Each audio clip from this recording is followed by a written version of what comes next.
राष्ट्रीय ओबीसी महासंघ ठाणे जिल्हा यांच्या वतीने ठाण्यातील शासकीय विश्रामगृहाबाहेर ओबीसी लाक्षणिक आंदोलन करण्यात आलं।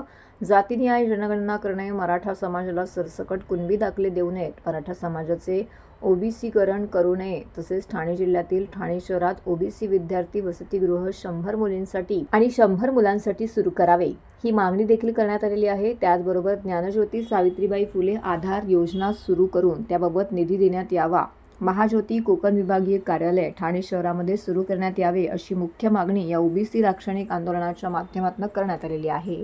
त्याचबरोबर मराठा आरक्षणासंदर्भात शासनाने 2 सप्टेंबर रोजी घेतलेला GR रद्द करावा, याकरिता देखील विरोध नोंदवण्याकरिता हे ओबीसी लाक्षणिक आंदोलन करण्यात आलं। यामध्ये राष्ट्रीय ओबीसी ठाणे जिल्ह्याचे अध्यक्ष अशोक भिसे, भूमिपुत्र भूमिकन्या सामाजिक सेवा संस्थेच्या कळवा अध्यक्ष वंदना गौरी यांनी देखील यामध्ये सहभाग घेतला। शासकीय विश्रामगृहाबाहेर हे आंदोलन करण्यात आलं। यावेळी ओबीसी ठाणे जिल्ह्याचे अनेक पदाधिकारी यामध्ये सहभागी झाले होते। हमारा नेता कैसा हो, उज्ज्वल साहेब जैसा हो, 2 तारखेचा GR रद्द झालाच पाहिजे। आजच्या आमच्या मागण्या 2 सप्टेंबर रोजी जो GR निघालाय तर तो रद्द करण्यात यावा आणि आमचं ओबीसीचं जो आरक्षण आहे त्याला धक्का न लावावा, तो आमचं आरक्षण आहे तो आमचं राहावा। दुसरी गोष्ट, ठाणे जिल्ह्यातील ओबीसी 100 विद्यार्थी आणि विद्यार्थ्यांना इथे ठाणे जिल्ह्यामध्ये आणि ठाण्यात मध्यवर्ती भागामध्ये वसतिगृहांची मागणी, त्यांना राहण्याची वसतिगृहाची निर्माण करावं, ही आमची एक मागणी आहे।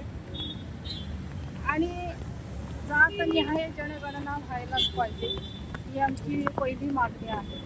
जिल्हाधिकारी यांना राष्ट्रीय ओबीसी महासंघातर्फे याच्यामध्ये आम्ही इथले सर्व आगरी, कोली, कुणबी, मराठी, माली सर्व ओबीसी बांधव आणि भगिनी यांनी मिळून आज आम्ही आता जिल्हाधिकाऱ्यांना इथे अर्ज देण्यात आलेला आहे आणि आमचं म्हणणं त्यांच्याकडे पाठवलेलं आहे। राष्ट्रीय ओबीसी महासंघाचं ठाणे जिल्ह्याच्या वतीने या ठिकाणी आंदोलन केलेलं चालू आहे।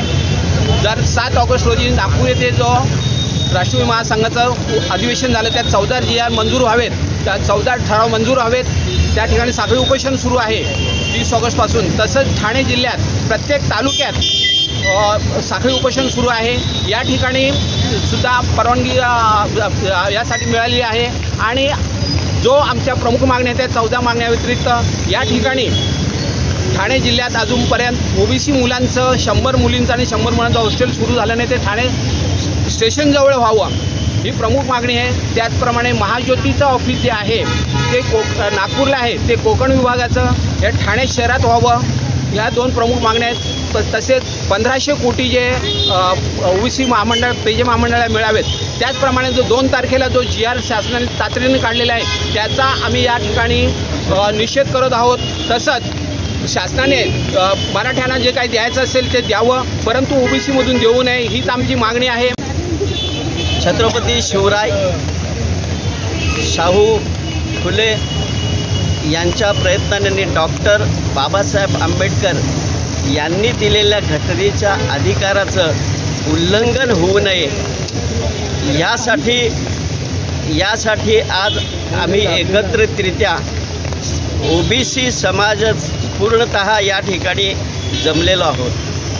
कालचं परवाचं जे आंदोलन झालं आणि त्यामध्ये काही मागण्या ज्या मान्य केल्या गेल्या त्या तत्वतः जरी म्हटलेलं असलं तरीही त्या मागण्यांना आमचा प्रखरतेने विरोध राहणार आहे आणि त्यामुळं महाराष्ट्रातल्या तमाम सर्व ओबीसी संघटना या ठिकाणी म्हणजे प्रत्येक तालुक्याच्या ठिकाणी म्हणा, जिल्ह्याच्या ठिकाणी एकत्रितरित्या संघर्ष द्यायला आम्ही आता सगळे सज्ज झालेलो आहोत।